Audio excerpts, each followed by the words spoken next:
excess dust.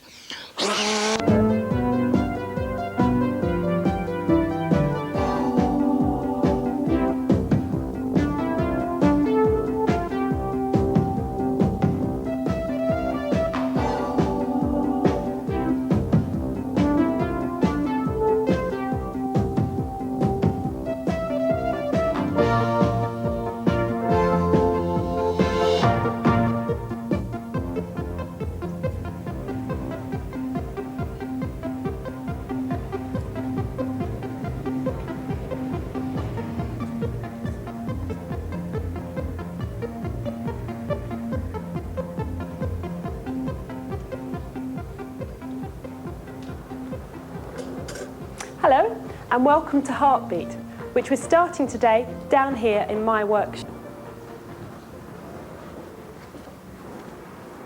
We'll be back in the studio later on, but this is where I make my metal sculptures, and this is the forge that I use to heat up the metal.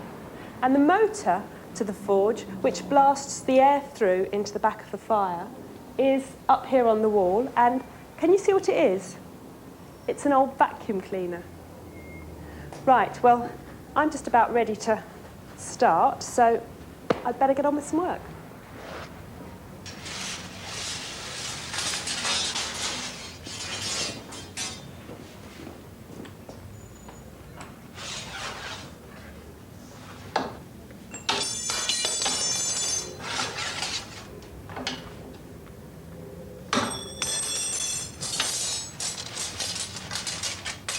After about 10 minutes, the forge is hot enough to heat up some metal.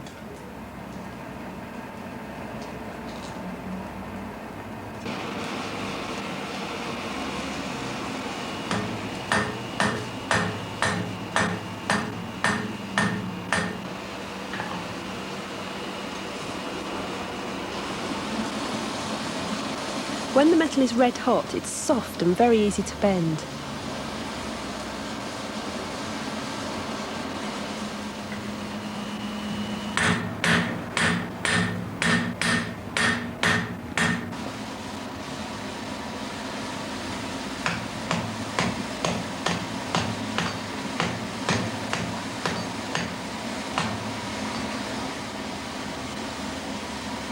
That's all the forge work done. Now I can weld all the pieces together.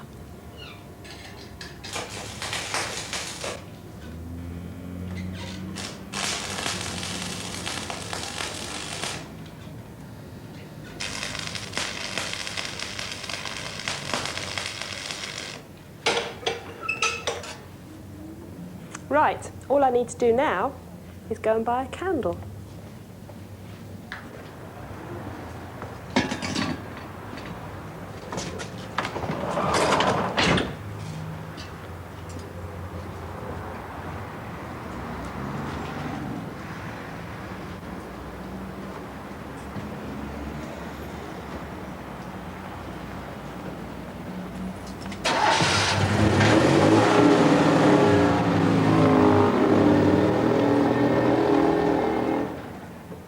Well, I finally found my candle, put it in the wall piece, and I've put it up on the wall. I think it looks all right up there. One of the reasons I like working with rods of metal is because it's like doing a drawing, but instead of drawing a line on a piece of paper, you're drawing a line of metal into space. Obviously, that's something you can't do at home, but you can get a similar type of thing at home. And if I lift this one up and bring it to the table, you'll see that it's not metal at all, but it's made up out of garden sticks and wire, just taped together. And when I start working in this way, whether it's with metal or garden sticks, I always start with an outline. So here we've got 4 garden sticks, and that creates my rectangle or my square, gives me almost like a piece of paper with which I can work within. And the wire, garden wire again, coated garden wire, and then that gives you the chance to make up your picture inside, and you can really do anything you like, start making forms and shapes in there, however you want to build it up. Now that's quite interesting, but taking it one step further, maybe using colour, have a look at this one, and you can see I've painted the sticks. It's a good idea to paint them before you wire them together. And I think what happens when you start using colour, you start getting interested in the spaces, what's going on in here and what's going on in here.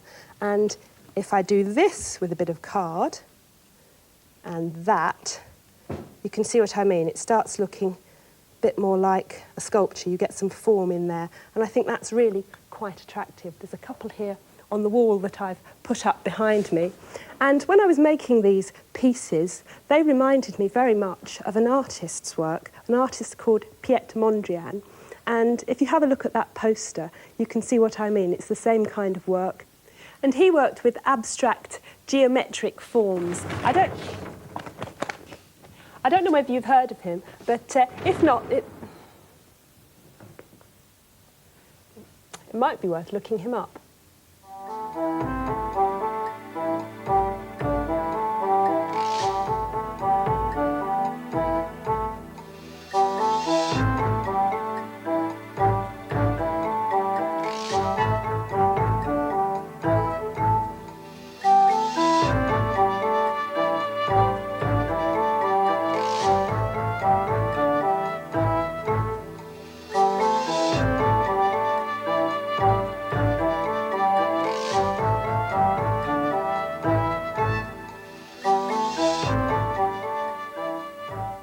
Hello. Well, I too have a candlestick, a double one. Rather a special one. It was made by a young Soto girl called Dudu, who lives in Natal in South Africa. And can you see how beautiful these two hornbills are? It's made with clay and painted with bright acrylic paints. Now, have a look at something else. This was made by a young Zulu girl called Josephine Geza. And she's been winning loads of prizes in South Africa for her work. And those two, and lots of other works, are all being made at a workshop that's run by a lady called Faye Halstead Burning. And she has in these workshops not just Zulu and Soto girls, but anybody who likes to go along there and do their work. Now, this one over here, you can see figures, animals, made in clay, looking like terracotta. And over here is another one. It's the same people, but you can see all the figures there, and that they've started to be coloured with those bright colours that Africans like so much. And here is some detail of that particular group. These are women. I think they're pounding maize for a wedding ceremony. Over here, there's a picture of some remarkable creatures, very stylised, two strange birds and a really extraordinary creature holding them up. But again, look at the decoration and the colour. And lastly, some leopards with some very white gentlemen. Well, we can do this with clay, and what I have here is a small amount, one egg-shaped piece, a ball of clay and two smaller balls, and I'm going to start by simply taking the egg shape and turning it up a bit at the smaller, sharper end. Now, this round ball is the head, and what I'm going to do here is to make a hole in it there. Now, with this little ball, I'm just going to manipulate that with my fingers so that it gets a sharper end, like that. And that will now go into the hole, and with a little more manipulation, we have a duck's beak. Got it? Right, so head's got to go on the body. And for that, we need a stick of wood, small piece like that, and we will stick the head on, not pushing it all the way down. I'm going to roll out another little piece of clay first, one of our nice worms that we like doing so much. And now what I'm going to do is to put this up here. So you can go over there, and up you come, and your muffler, because I'm going to wrap this round the duck's neck so that it covers the stick.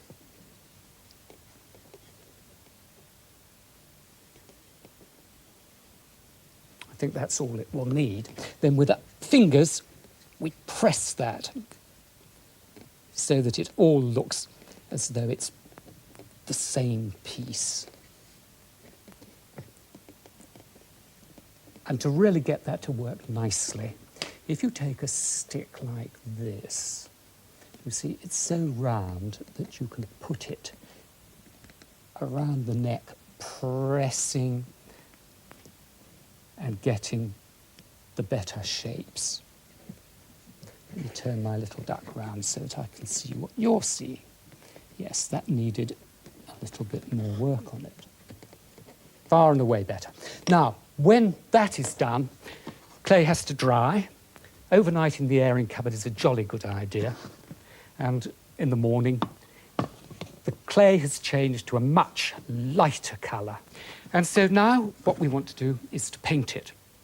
And I told you earlier on, acrylics are the thing to do. And here are some special acrylic paints just for clay. Usually with clay, you have to do extraordinary things to it first before you can paint, but with this, you can go straight in. And I think that we will here paint the neck.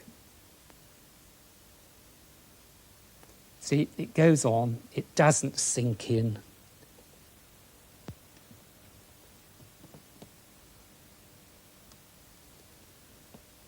And we could go on and on and on. Quite soon, when that's dry, we could put another colour over the top. Are you looking a little bit raggedy around there? Yes, that's better. Shall we just do another little bit of painting? Look, water, you see? Water-soluble paint, which is very good news. So the brush is clean, and we can get another colour. I think we'll have yellow. And we'll take that over to the beak.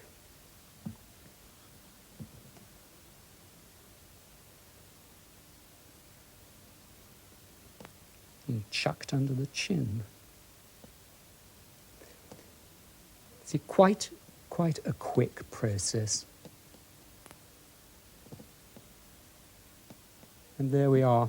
You saw, didn't you, those extraordinary and lovely decorations on the artwork before. And you could have a think about that, and you might end up with something along those lines. Quack, quack.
Would you say that's about the centre? Yeah, that's fine. Good. It's in here. I think we need one more on there Oh, too, don't we? we could easily get another one in there, yeah. It's gallery time again. Yes. Let's see what you've got for us today. This is a technique that I particularly like. How's it done, Tony? Well, if it's the way I do it, I would say you mix the two colours, a lighter and a darker, on the paper itself. And then with a piece of cardboard, you can scrape so that you find the underlying colour. In this case, it could be yellow and blue or yellow and dark green. And you get all these different shades of green. And the most wonderful forms come along. It's a bit of a luck of the draw. Fascinating.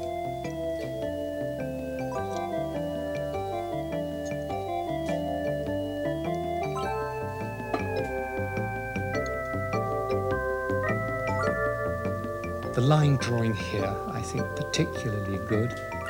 What I like about it is that the shadows in this picture are right, and they've all been made by pretty regulated, hatched lines. Look at the arm there and the sleeve. They're going in the right directions. It's very good pen and ink work. I think you can see that Kirsten has really enjoyed putting the paint onto this picture.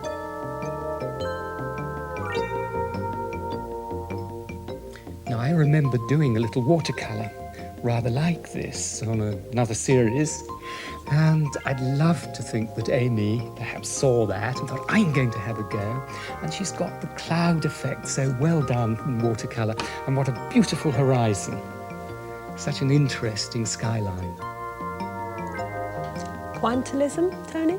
Well, if by that you mean a lot of coloured dots to make up the picture, yes, quite right.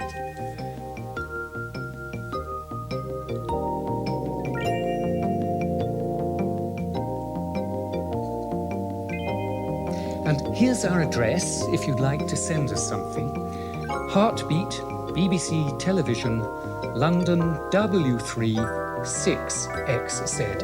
And we'll give you the address again at the end of the programme.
I'm making a stained... Funny, thought I heard something in the window. Couldn't have done. What was I saying? I'm making a stained glass window with a difference. And the difference is that it's not glass, it's this stuff, acetate film. Here, there is a drawing that I could trace in a certain way, but I'm going to do a smaller one than that. And I've got it over here, and I'm making, as it were, the leading for a stained glass window. And of course, it's not lead. This stuff is plastic, and you pipe it out of a tube exactly like you put your toothpaste on your toothbrush, and along it goes. Look, I tell you what, I'll just move that so that you can see there is a trace there, and there you can see the bit that I've got to put in. Put that down there so that I can get that circle in the right place and go on round there. Having done that, what we need to do is to put in all the lovely colours that a stained glass window has. So I'll just bring this to there on the blue, and you can see we're all ready to do that. And take it on and put it over there. Right. Now, for the colours. Going to start off with a red from here. It's in a pipette or eyedropper, you know the thing. And I take it on with a piece of paper so that if any drips, that's all right.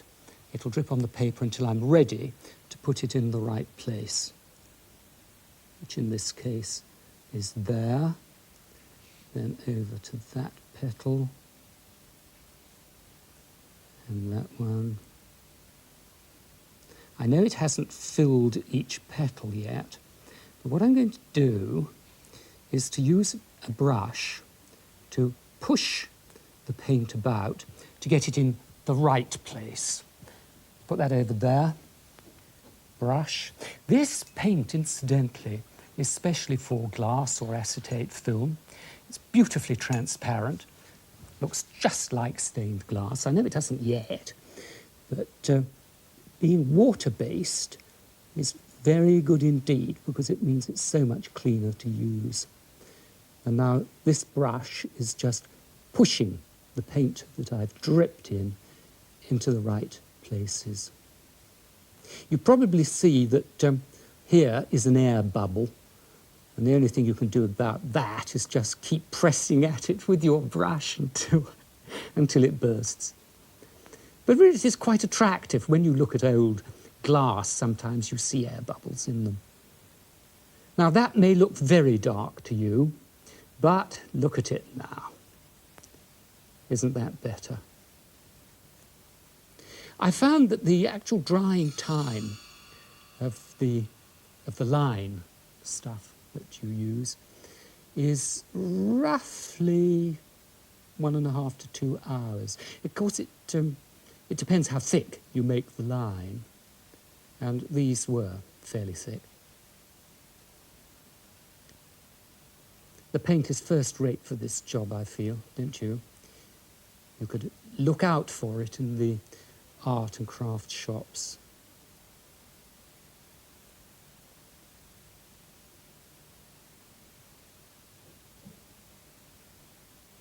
Well, there we are.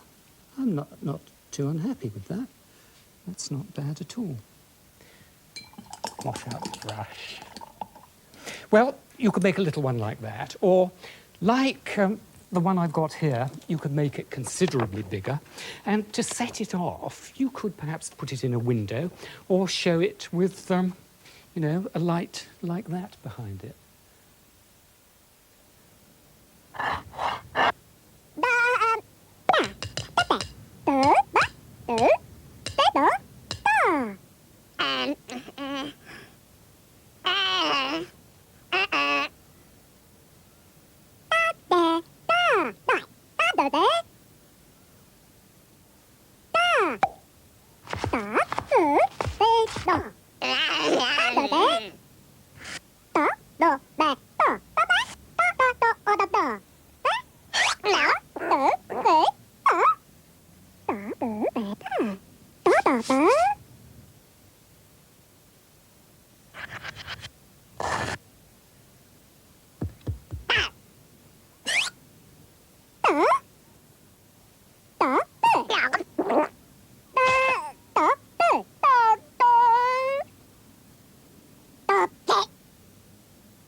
Bill, invitation? Forgotten about that. Bill, where do they come from? All these bits of paper. I'm off now, Tony. Okay, I think I've got everything I need. Righto, Gabrielle. Incidentally, by the way, I cleaned the windows this morning. So that was you.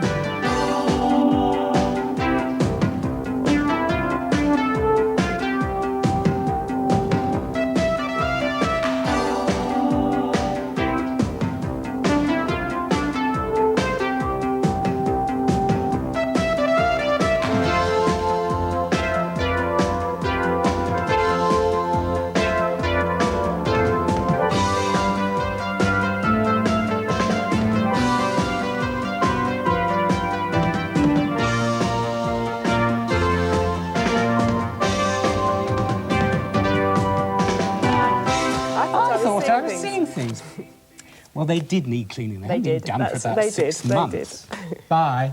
See you next time. Bye-bye. I'm going to file this. Yeah, just stick them all in there. It doesn't mean anything, no, does it? just put them all.